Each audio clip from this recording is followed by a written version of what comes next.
There are queer children. There are queer adults. There are queer elders.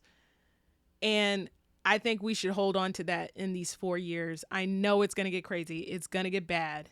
It is. I'm not going to sugarcoat it. But we are all here. And the internet does connect us.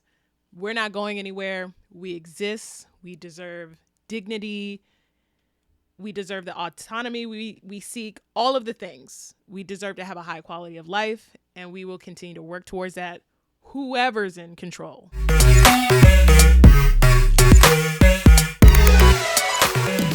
This is Shana. And Kris. And we are Bad Queers. If you came out of the closet and got put in a box of stereotypes you don't belong to, then welcome to the Bad Queers Club.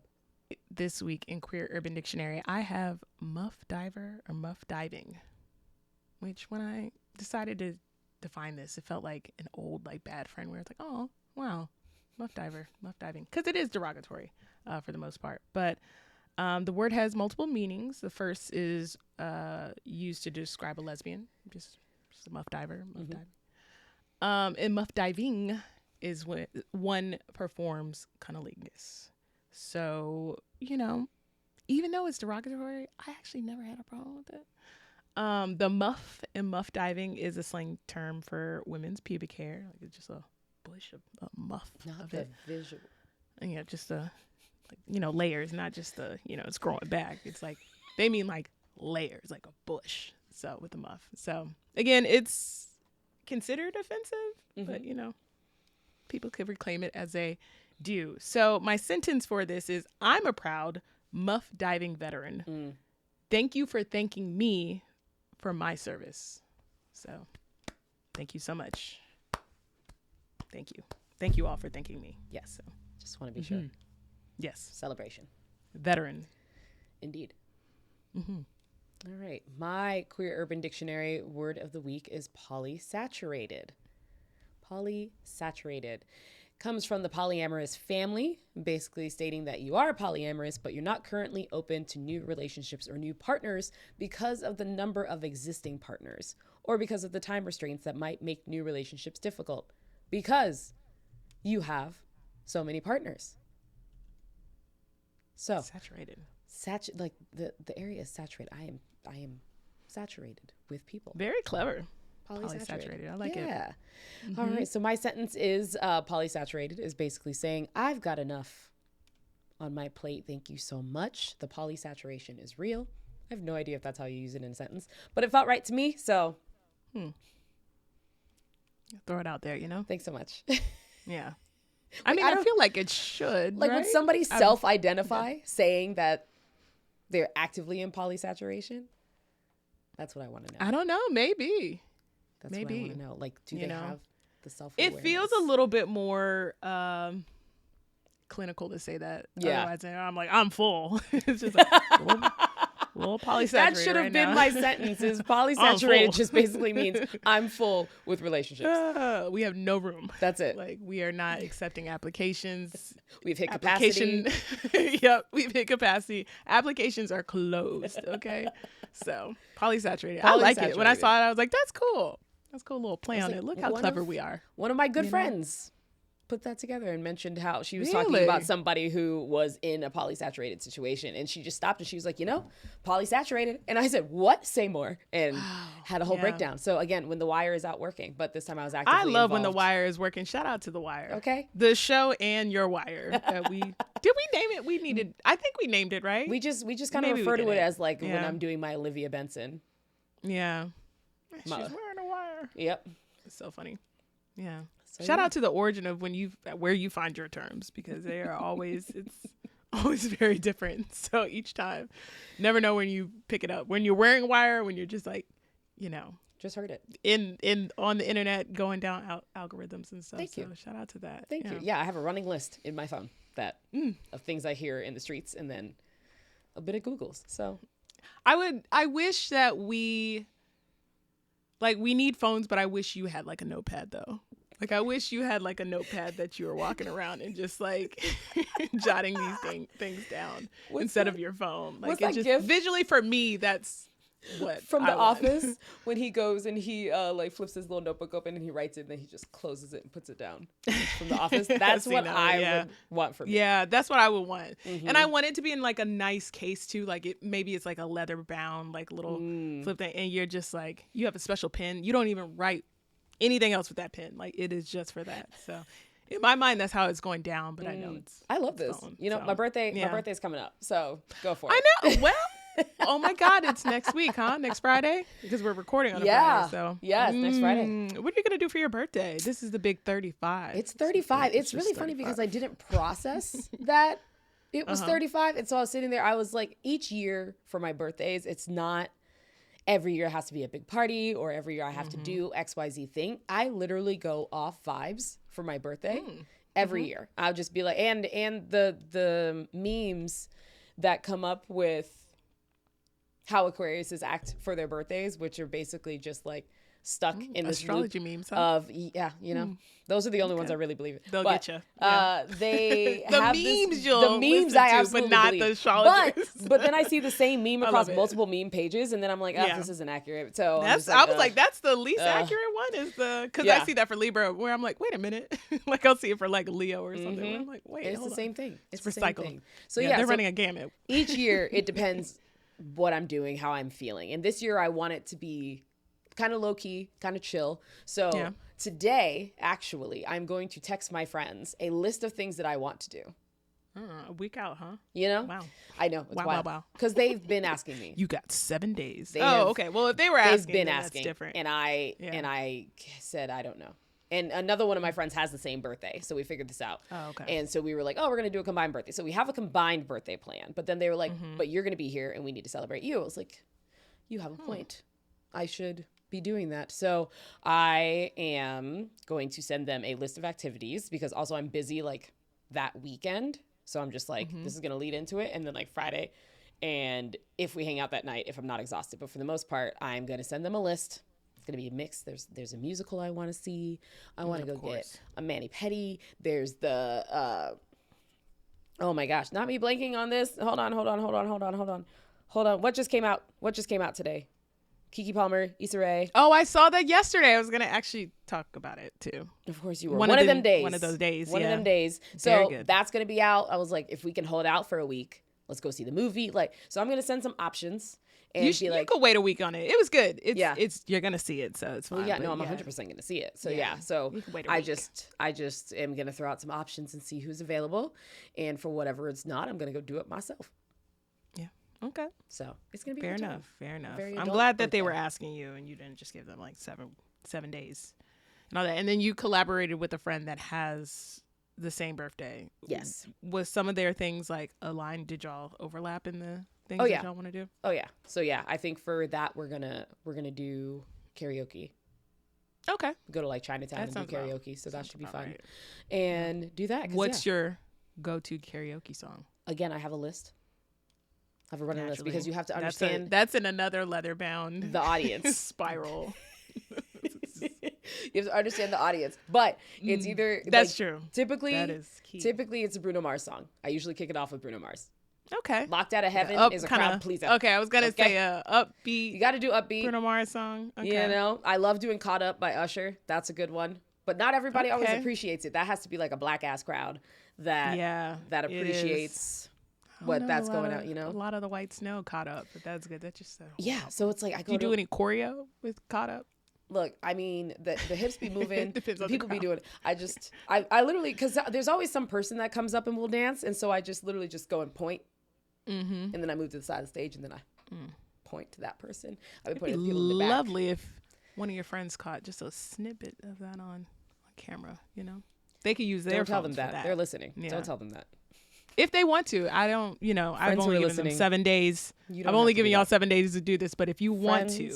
Who are for listening, us, for the show, not for me, for the show. There for are the two show. of you that I'm thinking of. For backwards. There are two of you that I'm thinking of, and I hope you know that I'm talking directly to you when I say this. So, yeah. And those two, I just want to let you know, I hope they're behind. No pressure, but for the show, that'd be very nice if you could just send it could be 10 seconds. I cannot. So, well, up to them though. For all of you, you can purchase the shirt that Kris is wearing on our website. We're There going to we go go. ahead over to our to our Product placement. category is. That's where we're going. Category is. Yes. What? I'm jumping to scenarios. And y'all wish Shana a happy birthday on so, Friday. buddy. So this will come out on Monday. So y'all make sure y'all Thanks. wish her a happy birthday. And your friends, you know what to do. I'm talking to two of you. Looking at two of you. Me too. I'm talking to you too as well. I don't know who you are. I know, I'm and they talking should know. Just to you two. But if all of them feel this, then think I you know know, it's fair. but- It's fair. So yeah, all right. Well, we're gonna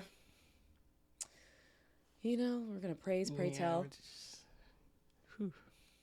We're just, before we get into our category let's just preface the fact that we know that these because we're recording a bit later in the week than usual. So we're recording on a Friday. It's Friday the 17th. The inauguration is coming up.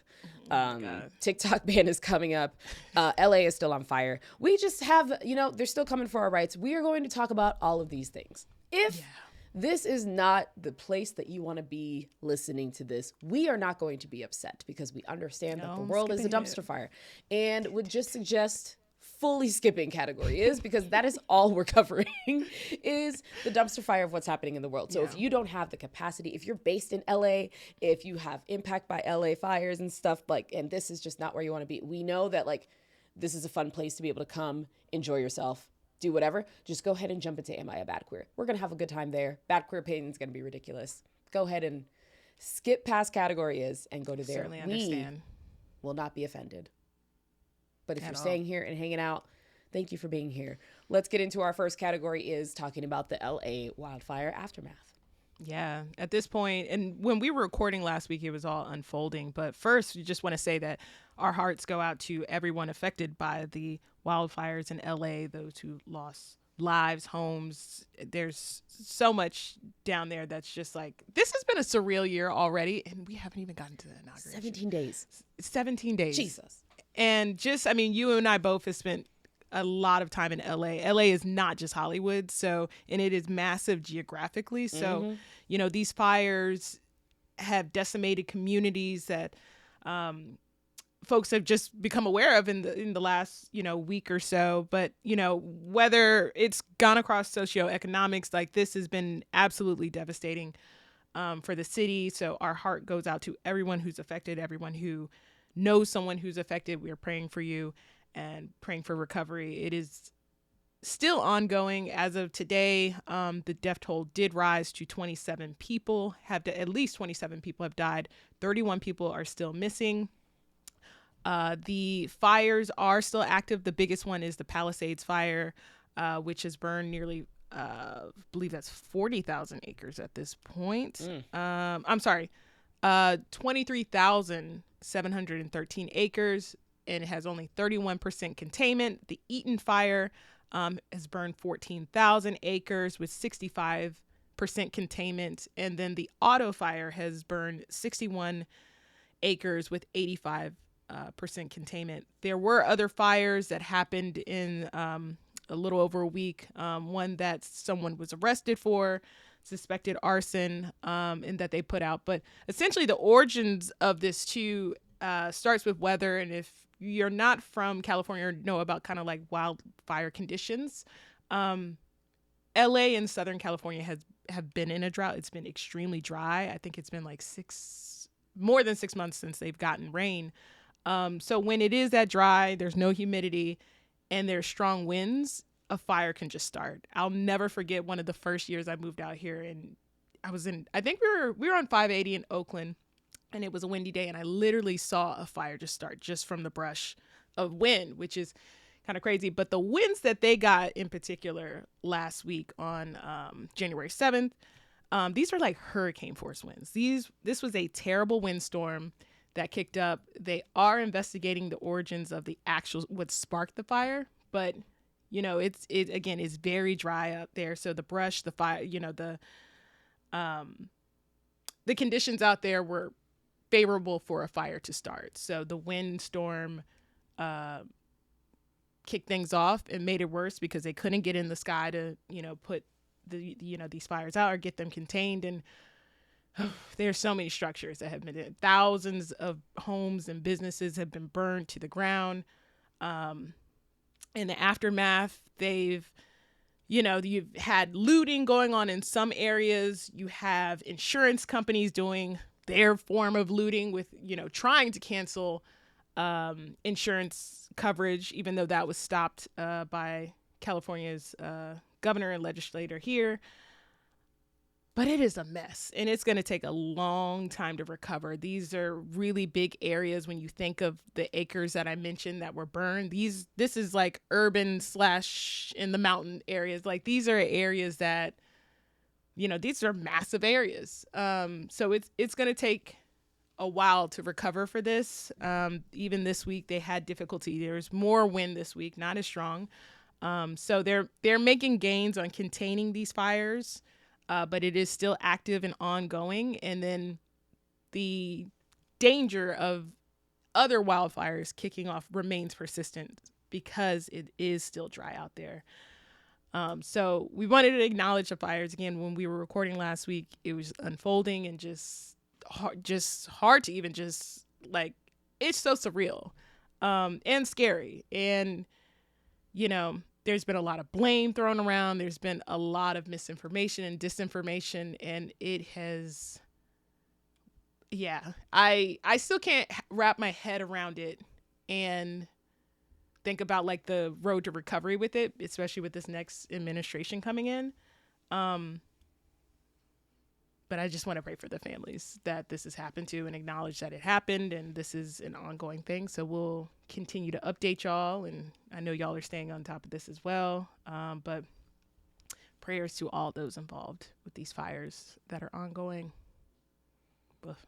Absolutely. A lot. Mm-hmm. All right. Our next category does not get much better. So the House passed a bill that bans trans student athletes from women's sports. The Protection of Women and Girls in Sports Act of 2025 is an amendment to Title IX. So if you don't remember what Title IX is or have never heard of it, Title IX famously prohibited any sex-based discrimination in any education program or school that receives federal funding. So this keeps it fair and equal and just overall allowing us to have better rights in terms of sports. This amendment seeks to define sex as solely based on a person's reproductive biology and genetics at birth, and that simple language change bans trans women from the effects and protection of Title IX. So it basically makes it a double-edged sword of, here's the good stuff, but now this whole group of people do not benefit from the good stuff that comes from that. Folks, just know that this is not only for college students. This is basically measuring all the way from grade school through college. You can see AOC speaking on this and on the House floor stating that there was also the problem with this was that there was no enforcement mechanism, aka there are no guidelines to how they make a decision on who can participate and who can't. So she said, and I quote, "This opens the door for every enforcement mechanism to come through."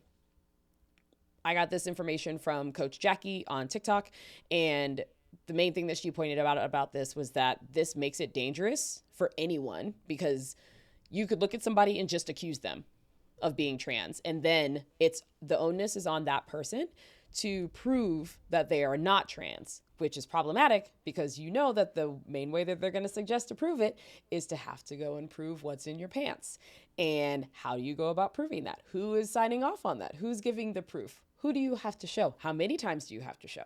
There's no explanation. There's probably other ways, but you know that's the number one way that they're going to suggest because they've already tried it multiple times. So this is a problem because then there are some states also that this is counterproductive to because they state that trans women have to do like certain tests or be on a certain medical regimen and things. But now for them to be able to compete, but because of this new ruling, they cannot access the gender affirming care that then allows them to be able to compete. So with all the gender affirming care stuff that's being taken away, plus this ban, it's like, oh, well, you need to go and get this gender affirming care. But if you're in a state that bans that gender affirming care, you can now not come over here and play sports because you can't access the care.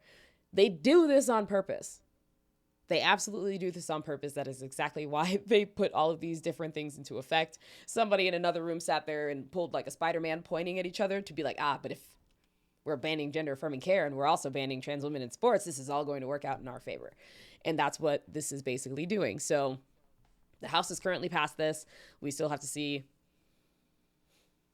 what's going to come of this, because it's just going to spread and do different things, and it's very annoying. So first, shout out to Coach Jackie for this detailed breakdown and keeping it in a simplified manner. Shout out to the folks in Congress who are speaking up and against this policy, and the fight's not over. Just remember that. The fight continues to not be over, and we're going to hear more of this, especially in the coming months. So just don't ignore this. Pay attention to what is coming and what's going to happen.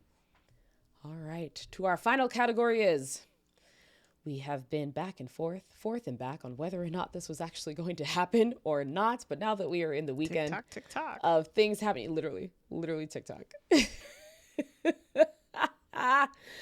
I think we're officially watching a shakedown in real time too. It's like, I'm saying this, so again, we're recording on the Friday before the Sunday that this should all happen. Come Monday, we don't know. But what is your bet? I think they find an American seller by the end of next week. I think that TikTok's CEO is going to be at the inauguration, sitting up there with everybody. It's just it's a shakedown. I laugh because, so I'm going to take y'all through the details, and then we'll discuss what we think is actually going to happen. But as of today, here are the facts. Like, this was a few hours ago that these came out. So shout out to Queer News Daily for these details. So the Supreme Court is currently upholding the TikTok ban, which a few days ago, all of these creators and content people were talking about, they are not. So this is exciting, and TikTok is going to stay. And then as of today, the Supreme Court said, guess what? Yes, we can. So not only is, in high level, this feels like it's hilarious, but TikTok is also a lot of people's livelihoods, especially for historically excluded, including presently included, creators. And it's a wild time out here on the social media streets. Meta is moving to the far right. They said, this man is going in office. I am doing it. Mark Zuckerberg is out here looking like he is a straight butch on the internet. Listen. Elon was trying to put his hat in the ring to purchase TikTok. Like masculine energy. It's like, okay, Mark. Okay. Masculine energy. Masculine energy. Okay, Mark. I said, sir, sit, Mark. Stop it. So there's a lot of things happening.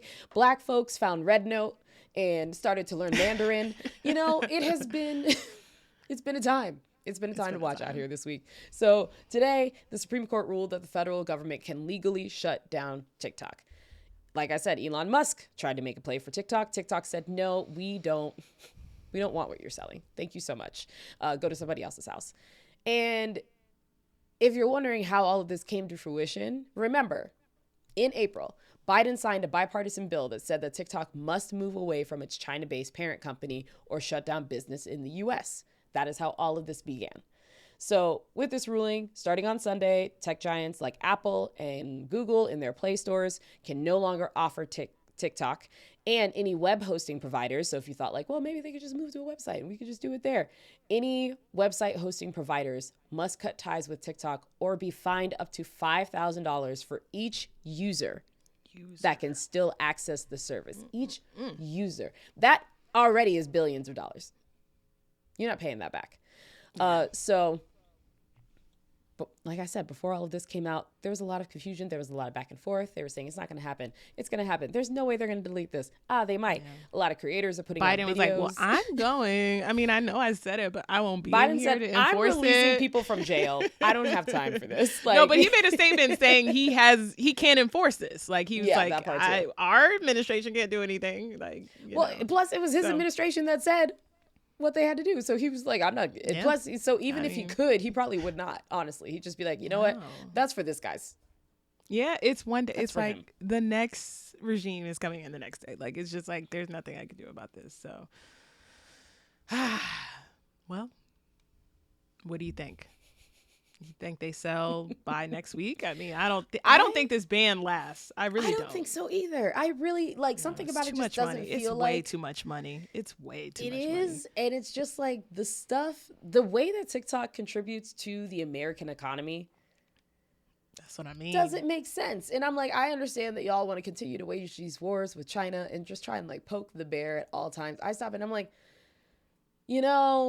this is all happening a bit too close to Inauguration Day. And I know that y'all said that you're probably moving Inauguration Day to indoors because it's going to be like freezing cold in DC, but also I just don't want to poke China is the thing. And I just don't. I was like, don't we owe them a lot of money? Yeah. So I'm like, even that fine is kind of crazy. Like and for me to mention that the inauguration is moving inside, I was just like, just think if you had kept it outside and they did something and the protests were there and all these things. I was like, I feel like another main portion of why they were moving it inside was so that they could avoid all of the excess noise that would come from the wild crowds that would be there and have another situation. Where they, like did they announce where they're moving it into? Like who's hosting this? Look, I was like, what?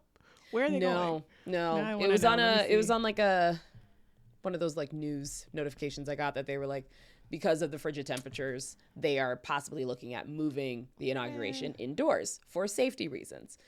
And I was just like, where?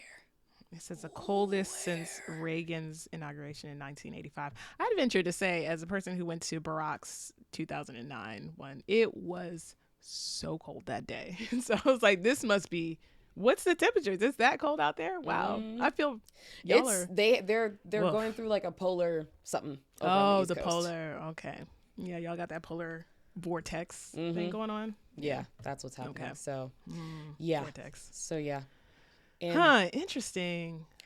Here we are. So that's my bet. It doesn't feel right. I feel like some buyer is going to come out of nowhere. I feel like they're somehow going to play the system or do something that causes it to reverse, and maybe we're out of TikTok for maybe like a month or two, and then it's back, or they get the Supreme Court to flip their vote, do something is going to happen.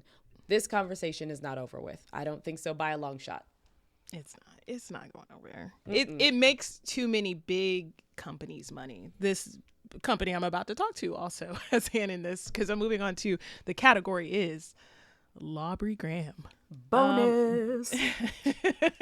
So we talked about Drake suing, he filed a little petition, a little exploratory petition that on Tuesday he withdrew his legal petition. So everybody's like, okay, someone probably talked to him and was like, hey, not a good look. So Drake withdrew his legal petition against his label, Universal Music Group, the biggest record label in the world, who probably cares that TikTok is here. So those kind of companies, they're gonna find a way. It just has to be like one of Trump's guys that pays. It has to be somebody Trump approves of, and he probably has to get a cut because, of course. But anyways, Lawbrey withdrew his legal petition on Tuesday, but he doubled down on Wednesday, suing the company for defamation and harassment for spreading false and malicious narrative that he is a pedophile via Kendrick Lamar's brutal diss track, Not Like Us. So he withdrew his legal petition and then filed a federal lawsuit the next day. In the documents, Drake claims that UMG knew that Lamar's lyrics and images in the song's music video were false and dangerous, and that it shows corporate greed over the safety and well-being of its artists. He said UMG saw an opportunity, seized it, and continued to fan the flames. By the way, UMG, both Kendrick Lamar and Drake are on UMG. So UMG fired back. This response was very funny to me, to the new federal lawsuit by saying, not only are these claims untrue, but the notion that we would seek to harm the reputation of any artist, let alone Drake, is illogical. We have invested massively in his music, and our employees around the world have worked tirelessly for many years to help him achieve historic commercial and personal financial success. Now, this is the line here. This is the line. Throughout his career, Drake has intentionally and successfully used UMG to distribute his music and poetry to engage in conventionally outrageous back and forth rap battles to express his feelings about other artists. He now seeks to weaponize the legal process to silence an artist's creative expression and to seek damages from UMG for distributing that artist's music. Damn. So they were back. You chose this outrageous battle as you have before. You lost, and now you're using the legal process to weaponize against another artist's creative expression, which is the crux of all this, where it's like, this was a diss battle. This is hip hop. We talked about it before. Drake could have just gone away after this, laid low, came back. He would have been fine. Mm-hmm. Now all this legal stuff, he will always have fans. He can make, again, I think he should probably go to Yacht Rock or something like that. So he will always have a fan base. But in rap, this is it. This is it. Because you can't engage in a rap battle willfully and then be such a sore loser because you lost. Like a hard loss, like a big L. And the L just continues to grow. Like, it's just like, Drake, let this go. Like, people, even when he did his little legal petition, like a couple months ago, it was like, not like us, it was kind of, it was dying down. Obviously, it was going to go back up anyway because we're about to come up on the Kendrick Super Bowl performance. But, like, kind of died down. Now all this stuff is like, you seem like, well, you are the worst sore loser in history. Like, it's just like, what? You were... Like, write a rap. Like, what's wrong with you? Like, or just, like, eat it and move on. Like, there have been many of folks who have lost a terrible battle. You yourself in this battle accused Kendrick of crazy stuff, too. And Kendrick's not suing you for it. So, what a fall from grace. Like, again, he will always have his catalog. There'll be fans that still support future music. But Lawbrey Graham is... something else. We'll see what happens here. I don't think it goes to trial because going against a company that big, you're about to see some wild stuff start to happen, and I think it just disappears or he withdraws it. But yeah, the biggest record label, I don't think you come out on top. The lawyers are over here just waiting. They're just like, please do it, please. And like the ways they could go, like they could go, because not to exalt, like. Record labels are skeezy and it's always been a shitty business and predatory and all that, just like a lot of capitalist industries. However, in this, like, this is such a weird thing to, like, a hill to die on because it's like the things you're accusing UMG of doing is like basically making Not Like Us popular, where it was just organically popular. It was a bop. The moment that Kendrick or whatever engineer or whoever uploaded it for us all to hear, we all felt it. Like, it's a bop. It's a hit. It's good. It's like whatever, even if they did something to inflate it in some ways, it didn't matter because organically this was a very good song. And UMG knows where the bodies are buried on his end of things, where it's like they've been boosting Drake. Even if you like Drake as a person, who I was a Drake sexual and all that, Drake was always everywhere. His music was everywhere. So, if he's not careful, it's going to bring out some skeletons of how they boosted him, or, it just gets out that way. So, not even thoughts and prayers. I mean, this is a terrible idea. I don't know who is advising him, but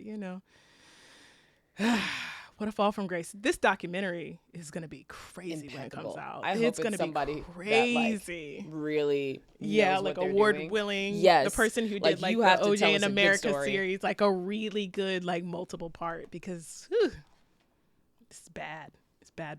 What a fall from grace.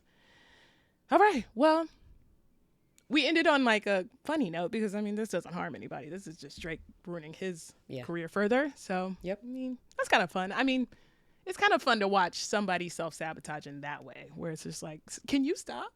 Drake, can you stop? Like, please stop. But he doesn't want to. So, Well, let's move on to our advice segment so we can stop y'all from crashing out in the ways that no one's stopping Drake from crashing out. Got something on your mind? Don't keep it to yourself. Send your questions to badqueers.com. Hit us up on IG at badqueerspod or email us at badqueers@badqueers.com. Okay, this first one is from Carrie. Carrie asks, am I a bad queer for liking problematic entertainers? So Drake? Yeah, right. Some of my favorite TV characters, musicians are messy or toxic and have said disparaging things about our community. I guess I'm old school because though I don't agree with it, I still enjoy the entertainment value of it and will honestly keep supporting some, in all caps, of them. Like, they have to do something more terrible than what some people think they've done in their art. Okay. My friend said I should stop at least defending them What do you both think, Carrie? This is going to get harder easy. and harder. This is going to get harder and harder. Yeah, because it matters, right? It matters on the scale to, and we talked about this before, like R. Kelly is like, no, I'm never going to support him. It's criminal. He did it over multiple decades. Like, he is a predator. He needs to be under the jail.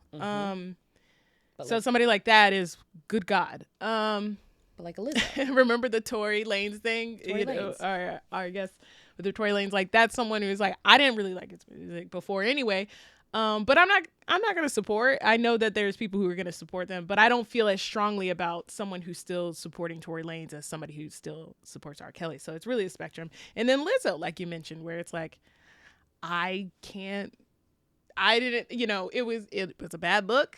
Some of these lawsuits have been thrown out and dismissed or settled.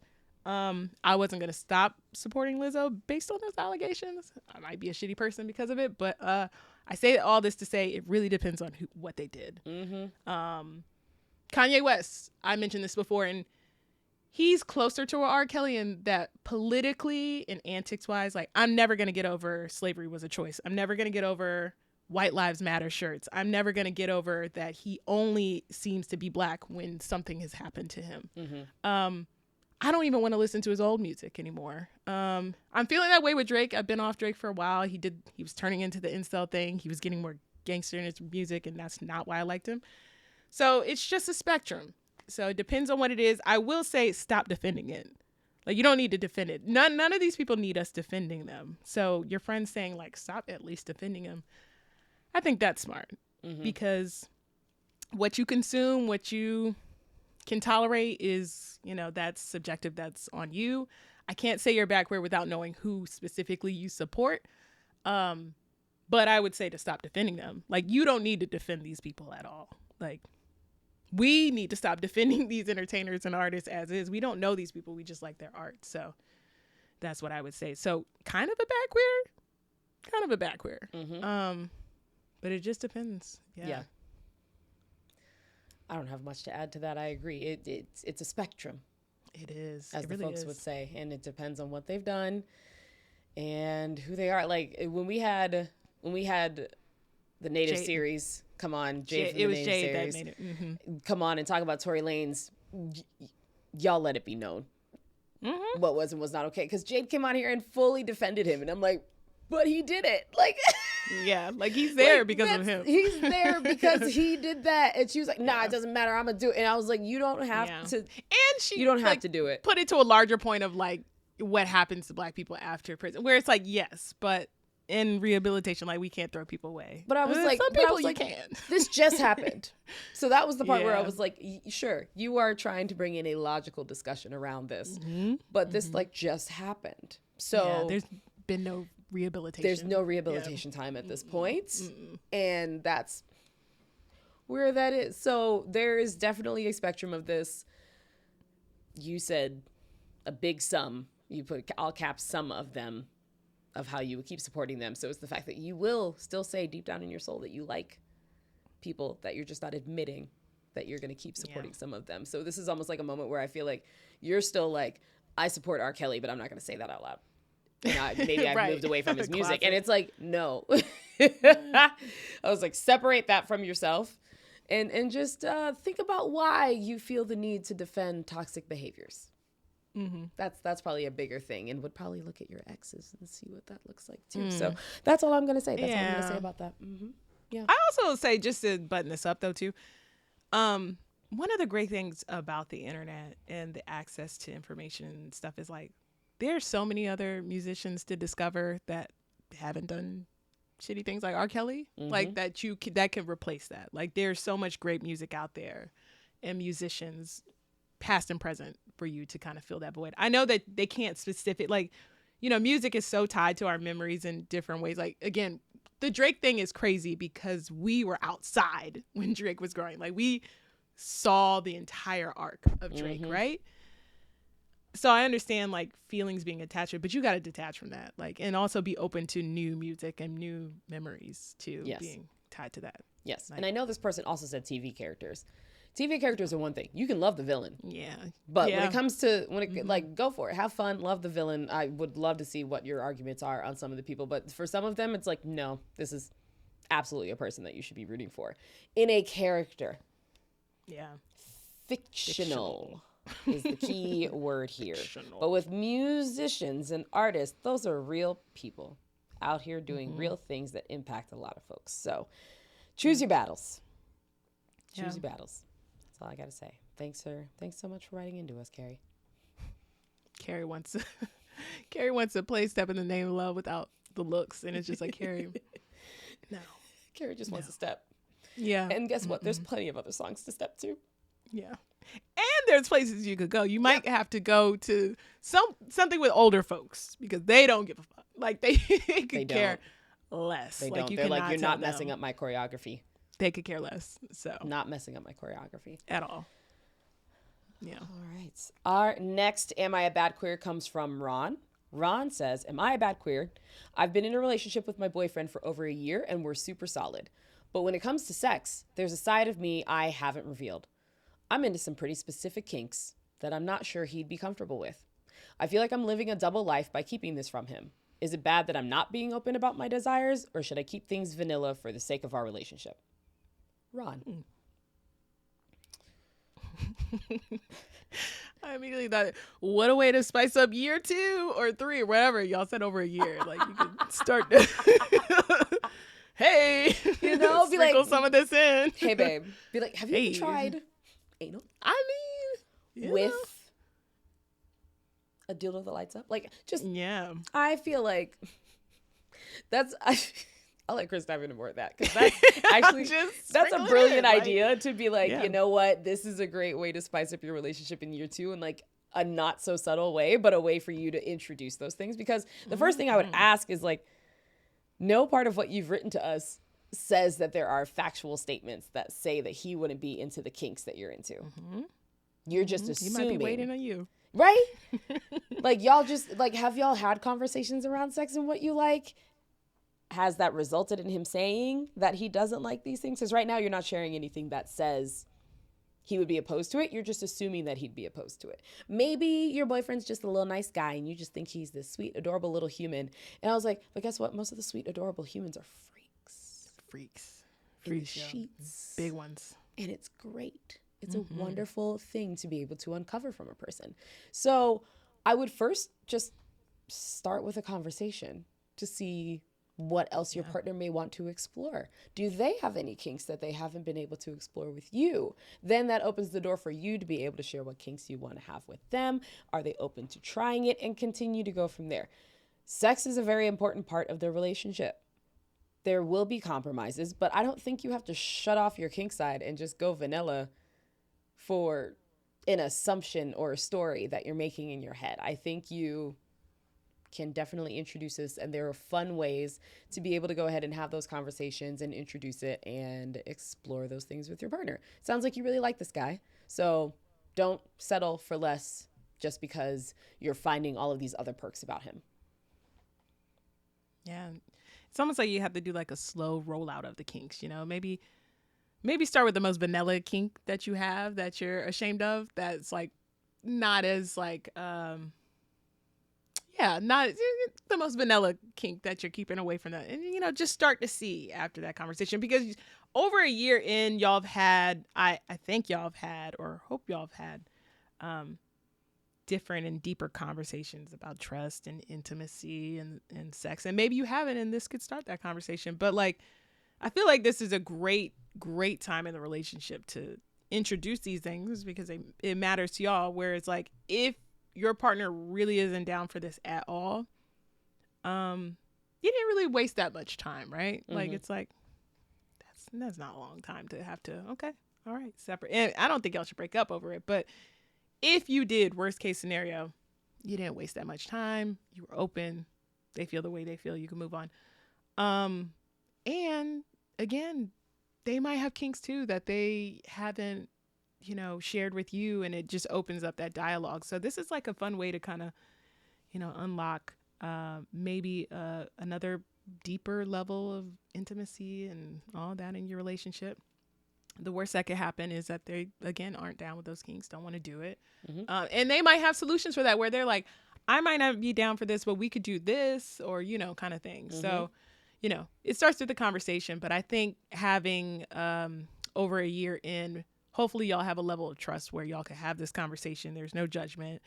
And, y'all could come to agreement on either to mix it in or, try something else or do something else. There might be some kinks that your partner has that like, oh, and that, can satisfy things for you. But certainly a spicy way to you could spice it right on up with that conversation just to see. So good luck. I think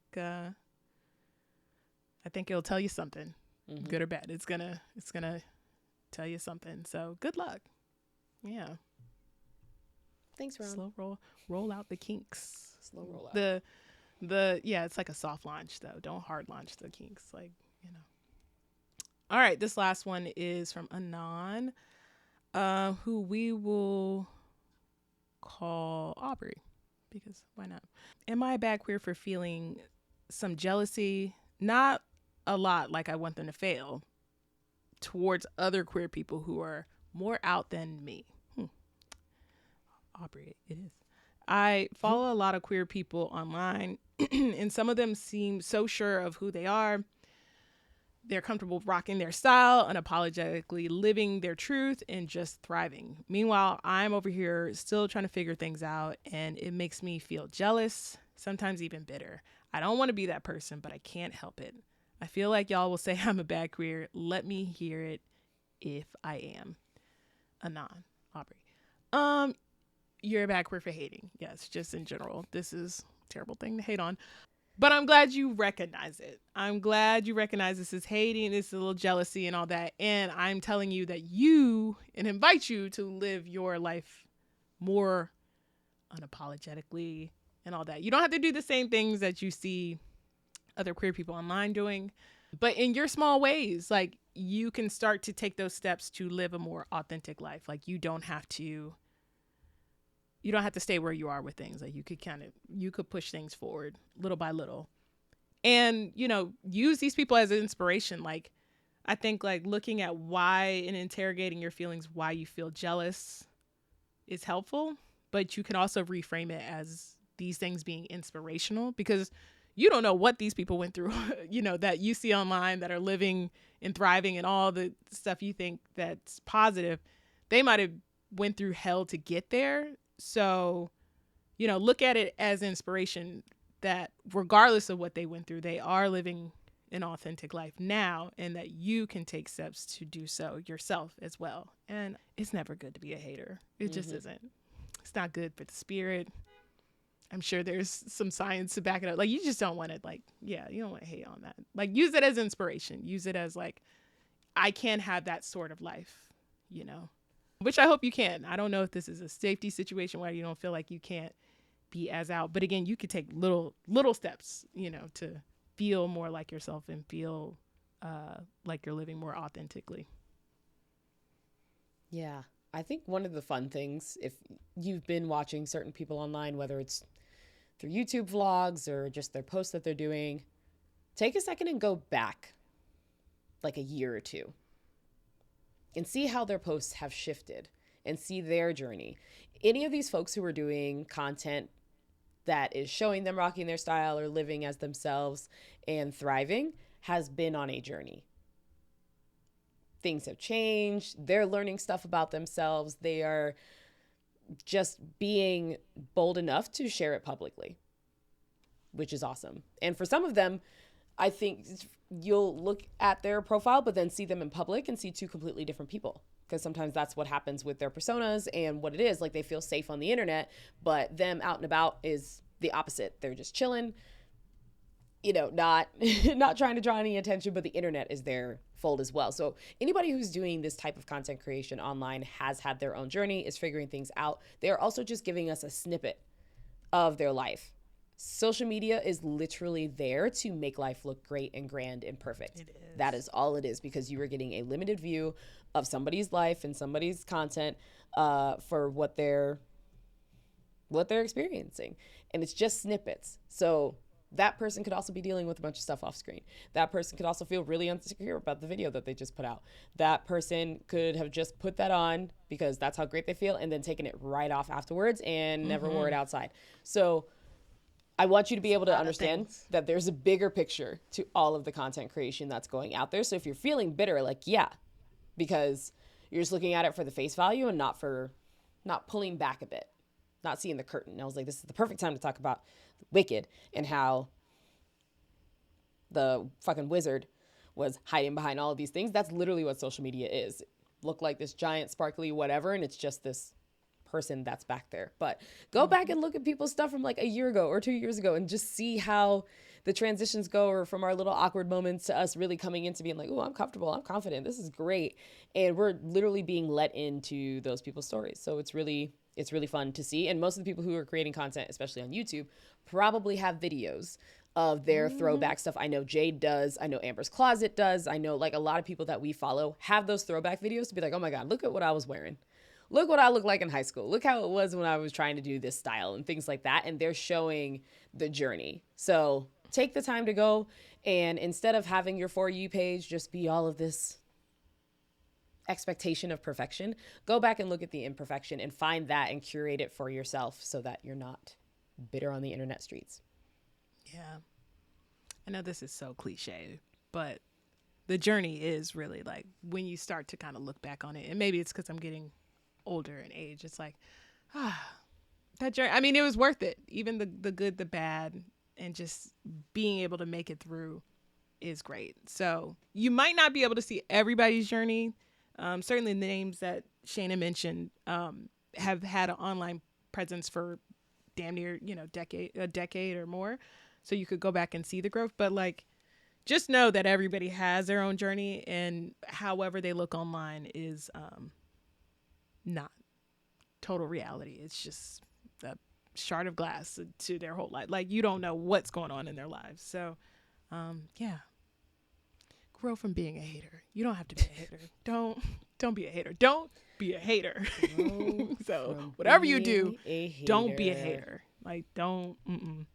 Well, that's it for this week's Am I a Bad Queer? Send your questions to badqueers.com. Hit us up on IG at badqueerspod, or email us at badqueers@badqueers.com. All right, what type of bad queers will we be if we didn't have unpopular queer opinions? My bad queer opinion this week is just a PSA reminder. I feel like as we're getting close to Valentine's Day, just really want to have, this is community note-esque, but it's just a happy reminder and encouragement that just because we are in the throes of cuffing season, remember that same gender loving people don't have to be romantic together. Platonic relationships are fantastic, and probably the thing that you really need right now. It's more so this. So when you meet someone, unless you're out and like literally out there specifically to date, but when you meet someone, take a moment, stop automatically looking to have the sexy time immediately, and weigh your options. See if this person is right in that way, or if they could just be really cool, or start with them being really cool, and then further down the line as you get to know them, see if it's the way that it's going to go. But I feel like whenever we meet someone new as queer folks, it's immediately, can I fuck this person? Should I fuck this person? And you haven't even talked to that person about fucking. You barely even learned their name. You're just looking to be like, let's fuck. Yeah. Stop fucking doing that. No, you could think it, but don't let her like rule everything. Don't let it rule. You could think it. Yeah. It's like, like if you get it, like get it. But also I'm just like, you don't have to force But it doesn't have to be the central thing. Like, oh my God. Yeah. It's not the sun. It doesn't have to be the sun. It can be just a part of the journey. More journey. Yeah. Platonic relationships are fantastic. I love that. They are. They are. This is a year of the friendship. Honestly, it's not. I just said it. No, but let's make it. It could be. Let's claim it. It could be. Because it could that's be the year of friendship. That's what I'm it staking really can. Is the year of my friendships. Yeah. Okay. Well, my bad queer opinion, I feel like this kind of buttons up everything, but since today, as this episode comes out, we are in a hellscape of a scumbaggy administration coming in, and what that will entail, where it's going to be just nonstop chaos and all the bad things we've talked about. leading up to this, I want to say that keep in mind as queer folks, again, I'll be 37 this year, that I grew up in a time where I didn't see a lot of queer folks at all, especially Black masculine women. And I personally love that I don't know so many of the queer folks that are just out here. The influencers, the entertainers, like, I actually love that I don't know them because there's so many of us now. Like, I think that's so cool to, like, I can literally, there's so many of us queer folks that I don't know all of them. Like, when I see somebody and I'm like, oh, okay. Like, I'm just happy that they're there, they exist. I don't have to, like, hold on to that person in the same way that I did growing up, where it's just like, that was a glimmer of visibility and representation where I'm like, oh my God, okay, so these feelings aren't conflicted. Because when I was growing up, I really did feel like I was maybe the only lesbian, and I didn't even have the language for it, but like, I felt like I was the only person. And we don't have to struggle with that now. There are queer children, there are queer adults, there are queer elders, and I think we should hold on to that in these 4 years. I know it's going to get crazy. It's going to get bad. It is. I'm not going to sugarcoat it, but we are all here, and the internet does connect us. We're not going anywhere. We exist. We deserve dignity. We deserve the autonomy we seek, all of the things. We deserve to have a high quality of life, and we will continue to work towards that, whoever's in control. Like, we exist. We're on this world. We're not a figment of our imagination. We're not a trend. We're not a fad. There are so many queer folks globally. So just hold on to that during this. We're going to be here to try and highlight as many people as we can and all that, and shout out our community and continue to grow it and affirm our community. And I just want people to hold on to that as we step into this new administration and era of things where they're going to be coming after us as they have been doing. But we know in our hearts that we exist, we deserve to exist, and we're only growing in visibility. So we're out here, we got each other, all of that. That's what I got. Beautifully said, friend. Beautifully said. Yeah, it's going to be crazy out here. I really did think I was the only one growing up. I was like, whoo, where do I go? Like, right, no, but like, really, that was a real thing, you know? didn't see it. You didn't see it. You didn't see it. Like, even the negative stuff that's out there now, like, I'm trying to tell y'all, like, there was a time where you saw none of it. You didn't see anyone. You would see maybe one queer character. It was always usually a gay white man on TV. He probably was ridiculed. There was a couple of stories where, you know, it turned out good, but like, it was such a bad connotation. But for us who were closeted, it was just like, again, an affirmation of like, oh, we do exist, you know? So now there's so many queer people I don't know, and I'm fine. And it makes me happy because I'm just like, wow, there's so many of us. Like, you know, all the feelings that I felt growing up where I felt so alone was like, we just didn't have the internet to see each other, but like, we have that now. So as bad as the internet can be, just hold on to the fact that like, there are so many of us at all ages too. So whatever these cis hetero crazy folks that try and make us seem like we don't exist, they don't matter. They don't live in our world. They don't experience life like us. Like, we are here. So, and we're going to continue to be here no matter what. No matter what. So. And on that wonderful note, let's go ahead and wrap up the show. But you know, we would never leave you without giving shout outs to our faves. My shout out this week goes to Amplify Pledge. They mobilize individuals, organization, and brands to advance social change through content. We recently posted a video on Black queer history from Kymon W that was shared on Amplify Pledge's page. So go check it out and check them out at Amplify Pledge on IG. All right. My shout out is to Karine Jean-Pierre, which is a farewell for now.